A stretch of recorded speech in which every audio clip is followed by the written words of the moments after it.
Hello and welcome to Lunchtime Politics, reaching you live from our global headquarters here in the nation's commercial nerve center, Lagos. I'm Jeffrey Uzama. Let me bring you up to speed with the big happenings in politics and in the polity at midday. Amidst controversy and constitutionality of the August 30th River State local government elections, Minister of the FCT Nyesom Wike says polls will hold, refers those objecting to that election to seek redress in court. National Human Rights Commission laments killings and abductions in parts of the country as it reviews the state of the nation.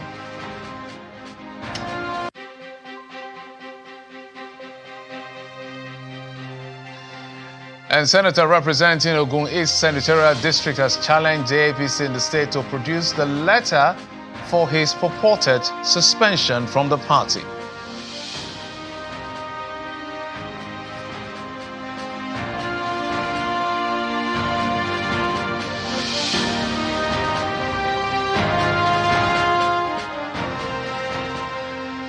Thanks again for joining us on the program that gives you an all-access pass to happenings in the polity and in politics. But today we start off with the concern being raised by the Human Rights Commission. They are worried about the sharp rise in the number of killings and abduction across the country. It has released its July 2025 Human Rights Situation Dashboard, recording over 331 complaints and a sharp rise in killings and abductions across the country. The Executive Secretary of the Commission, Tony Ojukwu, while announcing the Commission's July dashboard, says over 300,000 complaints were recorded during the period. However, warns that persistent violations undermines the rule of law and national security. In July, we saw an increase in targeted killings of law enforcement agents, frequent kidnappings and killings by bandits, brazen acts of violence by cultist groups, and widespread violations of the right to life, particularly in communities already vulnerable due to conflict and poverty. As we salute the courage and gallantry of our intelligence and armed forces, we call on others. We call on other sectors of our security and law enforcement to rise up to the responsibility of safeguarding the human rights of Nigerians currently facing attacks in Benue, in Plateau, in Niger, in Zamfara, in Imo, in Sokoto, and Borno states, all of whom, based on our dashboard for July, are facing dire security situations. Based on our analysis, it is safe to say that the freedom of religion came under heavy attack in the month of July from Edo State, where gunmen kidnapped and killed students of minor seminary, killing a security officer, abducting the three. The three seminarians are still in captivity as we speak. In Plateau State, 2 evangelists were killed. In Kaduna State, 5 worshippers were killed during church meeting. In Niger State, we also experienced kidnapping of a pastor. And then in Benue, a church leader and 3 others were killed in attacks in Gwa East. And more stories. The senator representing Ogun East Senatorial District, Benga Daniel, has been reacting to a suspension by the Ogun State chapter of the All Progressives Congress. Senator Daniel, through his media aide Steve Aide, in a phone conversation with Channels Television, insisted that no letter has been sent to the senator informing him of his alleged offenses or subsequent suspension, and for that reason, he's not aware of the development. He then challenged the leadership of the party in the state to produce the letter which communicated that the senator, alongside a member of the party, have been suspended from their awards rather than a press statement by the director of publicity of the party in the state, Mr. Nubero Olufemi. Earlier, the All Progressives Congress in Ogun State announced the suspension of former governor and the present senator representing Ogun East Senatorial District, Benga Daniel, as well as Honorable Kunle Folarin, by their respective wards for alleged anti-party activities. This was contained in a statement signed by the Director of Publicity of the party, Nubero Olufemi, and made available to journalists. The State Working Committee of the party says this is in exercise of its power, insisting that the state chairman of the party, Chief Yemi Sanusi, was said to have chaired the meeting held on Tuesday, August the 19th, with 16 members present. The suspension was based on members' failure to cooperate with the investigation and their attempt to pressure party members to withdraw petitions against them. As we're talking more politics, the People's Democratic Party says, or rather, we can tell you that what played out, before we talk about the People's Democratic Party, as well as, of course, Nyesom Wike is still a member of the People's Democratic Party, although he's serving in the APC government. He had a conversation yesterday with our colleague, Shameful, on Politics Today, where he x-rayed a couple of things of national interest, one of which has to do with the local government election coming up in Rivers State. He's been meshed in controversy and constitutionality or otherwise, as well as some projections that were asked on about, of him about the 2027 presidential election. This is how he responded to those questions. If anybody is eminent there by the word eminent, means that you should support that election. Because if you don't, you are bringing the state backward. When it's unconstitutional, who interprets what is unconstitutional? Does it lie in your mouth to say something is unconstitutional? For Christ's sake, you have the court that is being given the responsibility. Take up the challenge and go to court and say, look, this is unconstitutional. And let the court be able to decide how will our laws grow. It's not by writing to the president, stop is unconstitutional. By publishing in newspaper, it's unconstitutional. What has ever happened that you have said is constitutional? Have they read the emergency powers of the president? Why is it that people do not like when they say it's an emergency rule, therefore you cannot do local. So you are supporting the local government to the election is going to take place. We are preparing. You will support. You will be part of it. I'm going for campaign next week. I will appear 27, 28 for the campaign. And you campaign for the PDP. I'm going to campaign, of course, for the local government. I believe we have done quite a lot and the PDP will win. So in 2027, would you be supporting a PDP presidential candidate or APC presidential candidate? I will support somebody whom I know that will make Nigeria to grow, somebody who has the interest of Nigeria. I don't believe in sentiment. I don't believe in mere emotion. No, I don't do I that. thought you were a party man. A party man does not mean that if you don't bring somebody that can help this country, because I'm a party man, therefore I want the country to start going backward again. You're not worried about anti-party activities? What is called anti-party?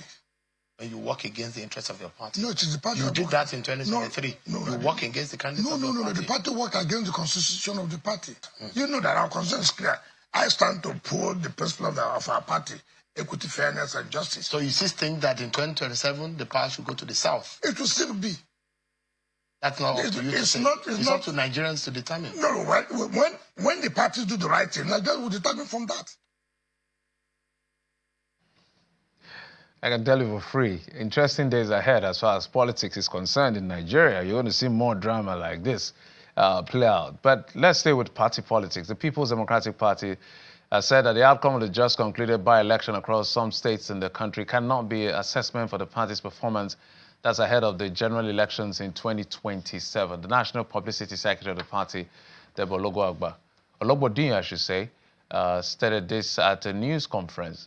Ologunagba, my apologies, stated this at a news conference in Abuja, insisting that the forthcoming general election will be referendum on the ruling All Progressives Congress.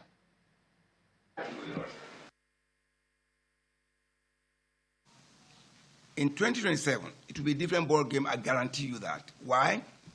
Because it will be unveiling, it will be unraveling the kind of poverty and the kind of life discounting expenses that Nigerians are facing. So they would have to change. That's my hope. That's my expectation. And that's what the PDP is preparing to galvanize so that we can have issue base. Not that we are always constantly being distracted by creating crisis in other parties. So that rather than talk about the government's failure and the challenges we have and the insensitivity of the government, we're busy talking about somebody is fighting in a party or not. We want to get ourselves together. We are already getting ourselves together. That's why you see the APC is jittery.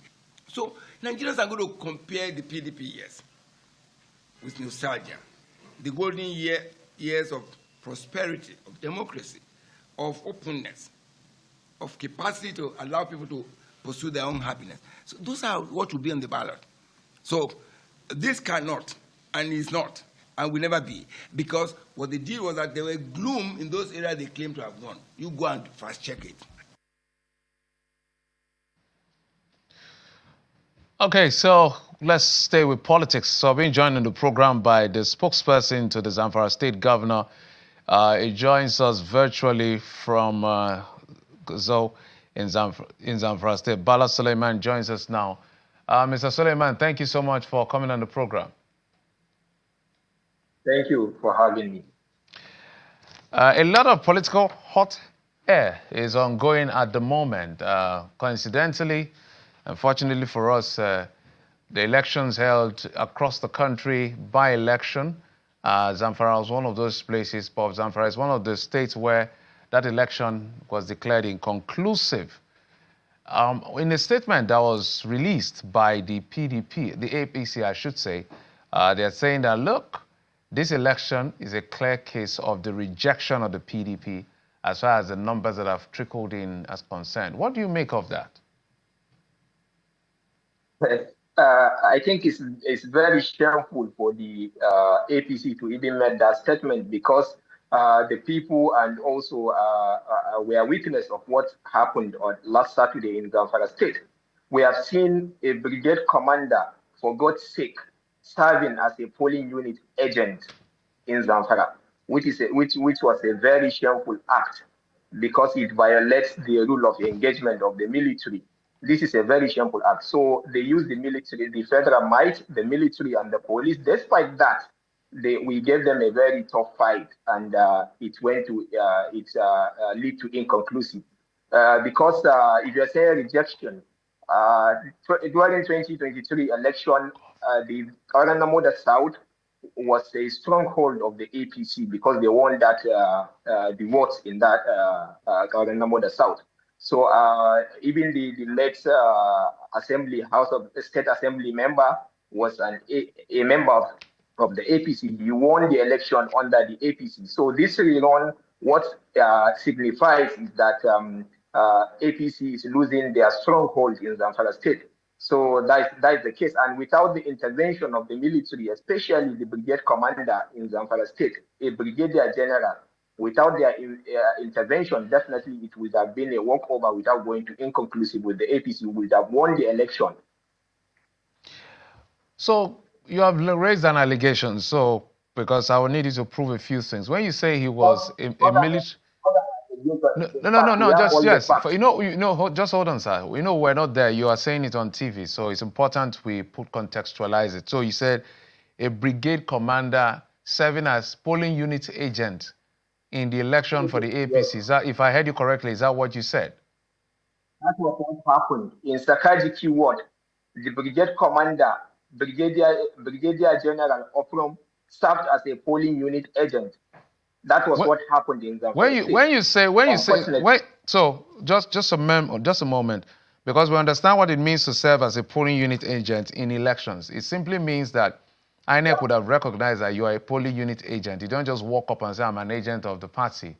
So was his name captured, or his activities? Just hold on, sir. If you can hold on so that I can land and you can help me unlay the issue, or layer the issue as much as you can. So is it that his name is captured as an agent of the party at the polling unit, or his activities suggest that he's serving the APC? Those are two different kettle of fish. Yeah, his name was not captured by the INEC as a polling unit agent, but what he did, his activities, what he did, he served as the APC polling unit agent, because he got a chair, he sat there, he was sitting there all through the election in Sakaji ward.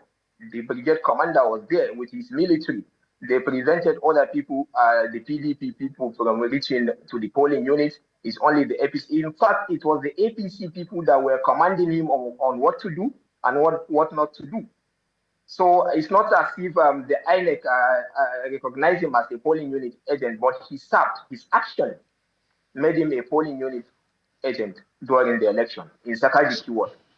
All right, so before we move on from this issue of the elections, which is quite important, before INEC will know when to conclude all of this. So from INEC's data, I see that 59,490 registered voters are in that particular polling unit. And that local government or that state constituency has about 109 polling units across 6 registration areas. From the results that has been released so far, how many did APC score? How many did PDP score? Do you have that information? Yeah, I have the information, but I don't want to quote the information wrongly. There is a gap of about 1,600 plus between the APC and the PDP. So, there are polling units, like 5 units that we are going for election tomorrow.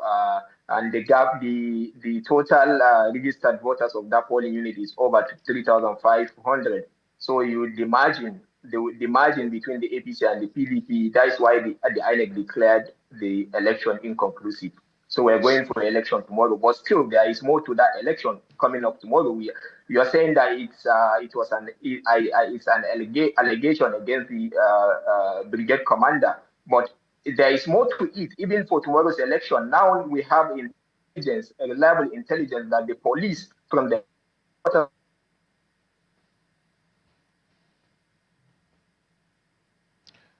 Oh dear.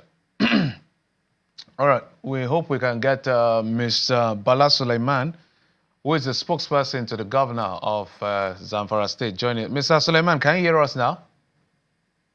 Yeah, I'm with you. All right, for a moment it froze. So let's touch this quickly and move on. So are you optimistic that you're going to get victory tomorrow? No, definitely. But what I'm saying before it went off is that we received a reliable intelligence that the police headquarters are mobilizing Mopol from Kaduna, Katsina, Sokoto, Gombe for just 5 polling units alone in Zamfara State. These are people that refuse to mobilize troops to Zamfara. But for election, for 5 units, polling units, they are mobilizing Mopols from all over the northern states just to come and intimidate voters in Zamfara. But we are optimistic that we're going to win the election. All right, you do us a favor. Since you're a spokesperson, you're familiar with the media. You help us capture the videos as well, so that we know the level of deployment. People will be there, of course. We would like to have that video. We'll get the visuals for you. No problem. Our correspondent is also on ground to make sure everything is covered. But let's move on to other issues. Sure. Let's talk about this issue around the recovery. It appears that this back and forth between the governor, the incumbent, whom I've had the honor of interviewing, the governor of the state, Dauda Lawal, and Bello Matawale, his predecessor, it looks like their war never ends. We understand that there's been an issue of recovery of about 40 vehicles from the former governor by a court. So but please, is that right? Is that correct? The information correct? Yeah. So walk us through what really played out here. Did the Zamfara State government take him to court, and this is why they got these recoveries? What happened? We got there was a court order since 2023 when this government was new. We realized that there were no official vehicles for the governor to use, for the deputy governor to use, for other officials, cabinet officials to use. So, and there is record that over 2 billion was spent for official vehicles, and the vehicles are nowhere to be found. So we secured a court order to go and look for those vehicles with their chassis number and all, and we found out that these vehicles were carted away by the former governor, his deputy, and other cabinet members. So and we retrieved. With the order, the police retrieved. It's not the state government. It was the police that retrieved those vehicles from Matawale, his deputy, and other cabinet members of his administration. Matawale went to court. In federal high court, he lost because the court ruled that there is no, he doesn't have the right to keep those official vehicles. he should return those over 40 vehicles to the state government. So he appealed the judgment of the Federal High Court. In the appeal court just recently, last week on Friday, the appeal court judgment affirmed the judgment of the Federal High Court that Matawale doesn't have any right to keep those vehicles because they are official vehicles. They are not his personal belongings. Over 40 vehicles. So there is nothing like a back and forth with the between the state government and Matawale. It's Matawale who is the problem here because you stole government properties and you carted away vehicles that doesn't belong to you but belongs to the government. So we did the right thing by going to the court and retrieved the vehicles for official purpose. Okay, we understand also because the reason I say you may disagree and say, oh, there's no trust me, there's problem between Matawale and Dauda Lawal. No matter how you try to deny it, we are the ones who have been following it. They are politically they are on different sides, disagreeing on each other. Yeah, between parties. I don't see any problem. I didn't get the that. only problem is that someone is working and someone is trying to sabotage what he's doing. That is the only difference. We're trying to solve the insecurity in Zamfara State and someone is trying to ignite and add more fuel to the insecurity. That's the difference.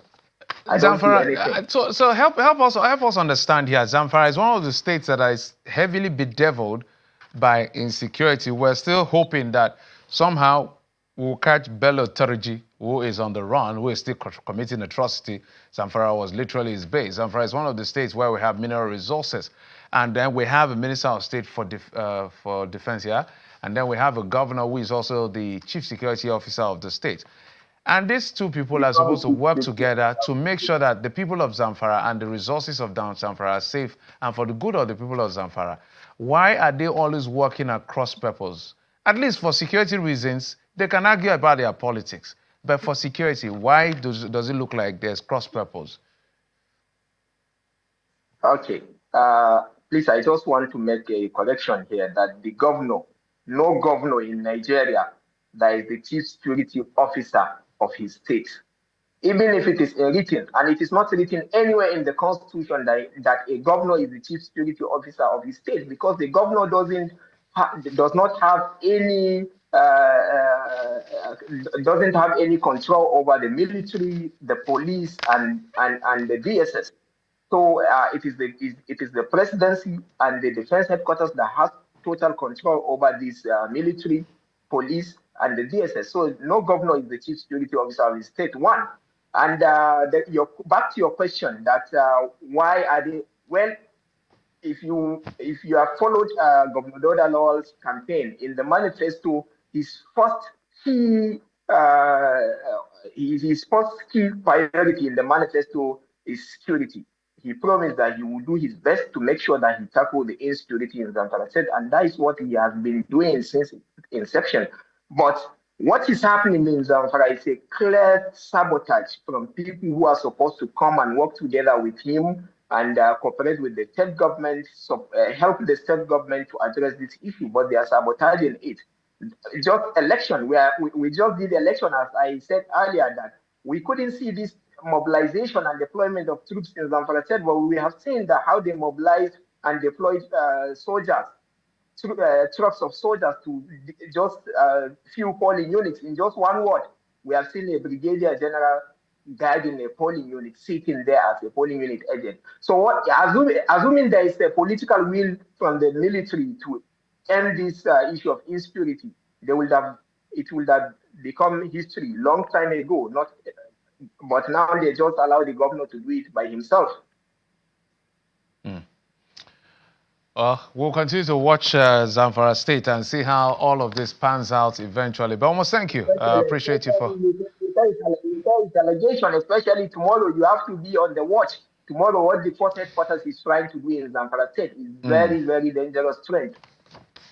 All right, we'll be on the watch. Our correspondents, our reporters will be there to report exactly what plays out. It's supposed to be a very small election, but it looks like the power that be from states, federal, all of you are fighting to get your piece of the pie. But the most important thing, you can fight your battles, but let the people be safe. That's the most important part. Let them cast their vote and not be disenfranchised. Thank you so much. All right, Bala Suleiman is a spokesperson to the governor of Zamfara State, Dr. Lawal. Thank you, sir, for coming on the program. Thank you. And just before we go, we can tell you that the Kirikiri Lighter Terminal Command of the Nigeria Customs Service has intercepted 2 40-foot containers laden with expired pharmaceutical products with a duty-paid value of 130 million naira. The containers and imports of India contravene the provisions of the Nigeria Customs Service Act 2023 and other relevant import laws. The Customs Area Controller, that's the KLT command, Joy Edeldiok, explains that the command's performance for the first 6 months represents a significant 63% increase compared to the same period in 2024. Recorded a total revenue collection of 89,205,500,741 naira, 85 kobo only. This represents a substantial increase compared with the corresponding period in 2024, that is January to June of 2024, which stood at 54,806,893,697 naira only. And that's it on the program. Thank you so much for your time and, of course, your usual company. I'm Jeffrey Uzama. You've been served on Lunchtime Politics. Bye-bye.